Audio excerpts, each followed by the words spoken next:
مسلم شاعر عقیدت سے سرشار ہوتا ہے تو وہ نبی کی شان میں شعر کہتا ہے کہ ہم کسی دین سے ہو قائل کردار تو ہیں، ہم کسی دین سے ہو قائل کردار تو ہیں، ہم ثناخان شہ حیدر کرار تو ہیں، نام لیوا ہے محمد کے طلبگار تو ہیں، نام لیوا ہے محمد کے طلبگار تو ہیں، یعنی مجبور پے احمد مختار تو ہیں، عشق ہو جائے کسی سے کوئی چارہ تو نہیں، صرف مسلم کا محمد پہ اجارہ تو نہیں۔ حاضرین گرامی، آئیے اس خوبصورت محفل کا بابرکت نورانی آغاز ہوا چاہتا ہے۔ نعت پاک کے لیے میں گزارش کروں گا جناب فاروق دلکش سے کہ وہ آئیں اور اس خوبصورت محفل مشاعرہ کا آغاز بابرکت نعت پاک سے کریں۔ جناب فاروق دلکش صاحب، دنیا میں احترام کے قابل ہیں جتنے لوگ، میں سب کو مانتا ہوں مگر مصطفیٰ کے بعد۔ جناب فاروق دلکش صاحب۔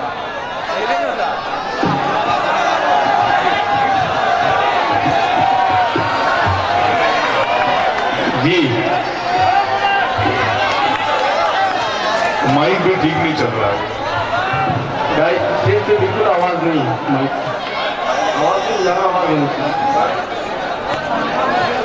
معزز حاضرین،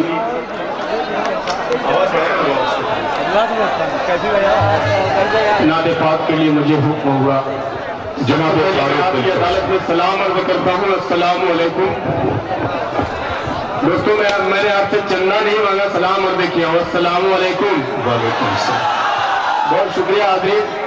آئیے بغیر کسی تمہید کے میں نعت پاک کا مطلع حاضر کرتا ہوں، بطور خاص ملاحظہ کریں گے میرے بہت ہی عزیز کرم فرما میرے بڑے بھائی ضیاء الدین بھائی، غیاث الدین بھائی اور دیگر میرے دوست احباب جنہوں نے یہ خوبصورت آج کا یہ آل انڈیا مشاعرہ سجایا بسایا، ان کا میں تہہ دل سے شکریہ ادا کرتا ہوں۔ اور اہلیان مئو، گھوسی، کوپا گنج، ادری اور بہادر گنج، پورا گھاٹ جتنے میرے بھائی آئے ہوئے ہیں، تیرے دوست میں اس کا ٹھکانہ ہو گیا، جنت پہ دوست میں اس کا ٹھکانہ ہو گیا۔ اور نعت پاک کا یہ بھی شعر بطور خاص غار طور کا اور یہ شعر ملاحظہ کریں۔ نقیب ہندوستان محترم ابرار قاسم صاحب بھی یہاں موجود ہیں، ان کی دعائیں لیتے ہوئے یہ شعر بطور خاص آپ کی نظر کرتا ہوں، ملاحظہ کریں۔ کر رگا تھا رب حفاظت خود رسول اللہ کی، کر رگا تھا رب حفاظت خود رسول اللہ کی، کر رگا تھا رب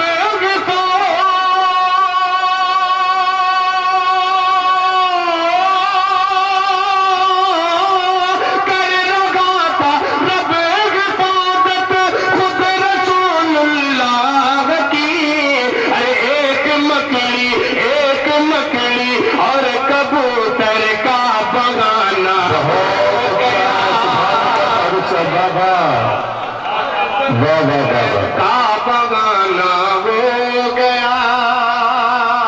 بڑے بھائی نوشاد بھائی اور قمر بھائی جو میرے مہمان خصوصی آج کے مشاعرے کے ہیں، جتندر عواد صاحب جو ممبرا سے تشریف لائے ہوئے ہیں، MLA، ان کے حوالے سے ایک شعر پڑھتا ہوں، ملاحظہ کریں۔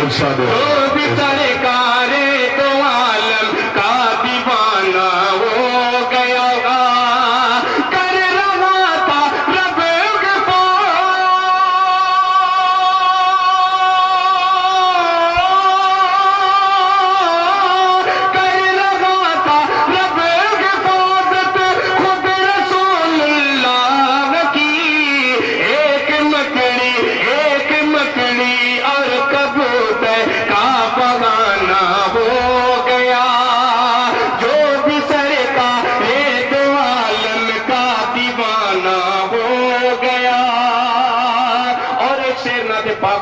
منقبت کا شعر آپ تک پہنچا رہا ہوں، بطور خاص ملاحظہ کریں کہ کہتے تھے فاروق اعظم ہر جگہ اور ہر گھڑی، کہتے تھے فاروق اعظم ہر جگہ اور ہر گھڑی، کہتے تھے فاروق اعظم ہر جگہ اور ہر گھڑی،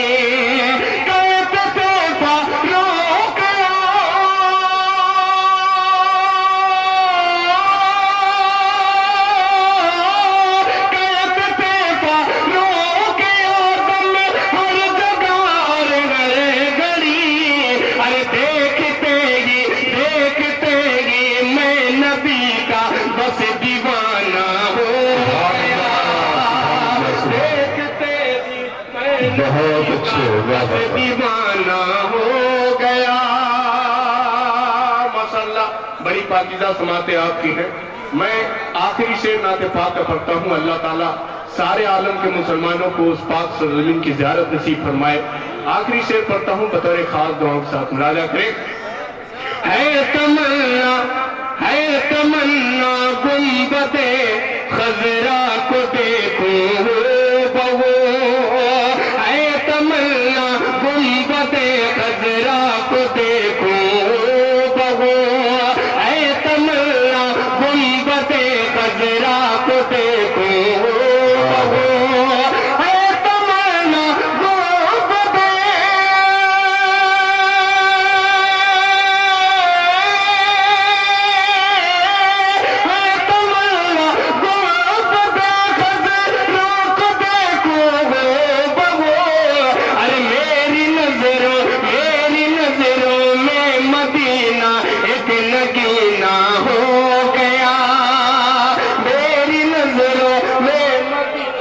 بہت اچھا ہے ہو گیا ایک نگینہ ہو گیا.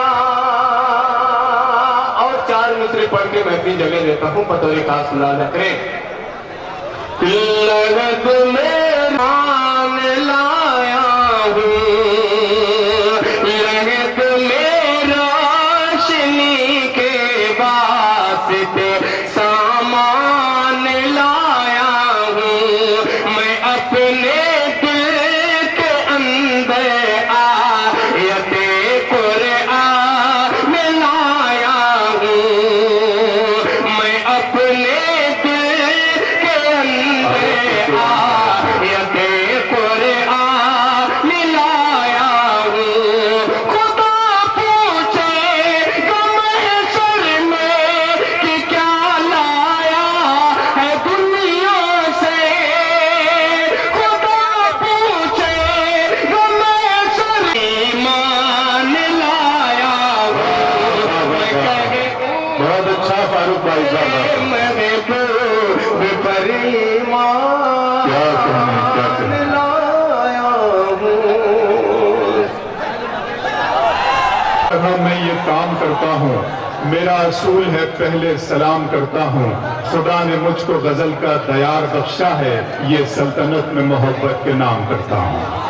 ایک اسی طرح کی خوبصورت محفل مشاعرہ تھی. میں گفتگو کر رہا تھا, سننے والوں میں ایک خوبصورت لڑکی تھی جو مجھے دل کی دھڑکنوں سے سماعت کر رہی تھی. میں بول رہا تھا وہ سن رہی تھی, میں بول رہا تھا وہ سن رہی تھی. مشاعرہ ختم ہوا, اس نے مجھ سے ملاقات کی. اس وقت بھی میں بول رہا تھا وہ سن رہی تھی. ہماری ملاقات پیار میں بدل گئی. اس وقت بھی میں بول رہا تھا وہ سن رہی تھی. پیار شادی میں تبدیل ہو گیا. ایک تبدیلی یہ ہوئی کہ ہم دونوں بھی خاموش تھے اور صرف قاضی صاحب بول رہے تھے. آج اس حادثے کو پورے 10 برس گزر گئے ہیں, ہم دونوں بولتے ہیں اور محلے والے سنتے ہیں. تو بولنا بہت ضروری ہے, خاموش رہنا بھی بہت ضروری ہے. اس وقت آپ کی سنجیدگی مجھے دانشورانہ سنجیدگی معلوم ہو رہی ہے. شبلی نعمانی کا یہ علاقہ ہے, ہر چہرے کے اور ہر درد میں اور ہر چہرے میں مجھے نعمانی کے خیالات کی جھلک یہاں پہ نظر آ رہی ہے. صرف آپ کو ایک بات سوچنی ہے, اس بات کا احساس رکھنا ہے کہ کہاں ہم کو بولنا ہے, کہاں خاموش رہنا ہے, کہاں بولنا ہے, کیسے بولنا ہے, کتنا بولنا ہے اور کہاں خاموش رہنا ہے. تو انشاءاللہ اگر اس بات کو آپ نے سوچ لیا تو دنیا آپ کے قدموں میں ہوگی. نہ صرف گھوسی, نہ صرف مہو, نہ صرف اعظم گڑھ, بلکہ دنیا آپ کے قدموں میں جھکے گی. حالانکہ یہ بر وقت کہانی نہیں لکھتی, تاریخ کبھی خون کو پانی نہیں لکھتی. میں اس لیے زندہ ہوں کہ میں بول رہا ہوں, دنیا کسی گونگے کی کہانی نہیں لکھتی. تالیاں بجا کر بتا دیجئے کہ آپ بولنا بھی جانتے ہیں اور آپ خاموش رہنا بھی جانتے ہیں. اس وقت آپ کی سنجیدہ سماعت ہے اور سنجیدہ خاموشی اس محفل کو درکار ہے. لیکن جہاں کہیں آپ کو بولنا پڑے گا تو آپ دعوت تحسین کے لہجے میں بولیں گے, تالیوں کے لہجے میں بولیں گے. اس بات کی پوری مجھے امید ہے. آپ کے ودھایک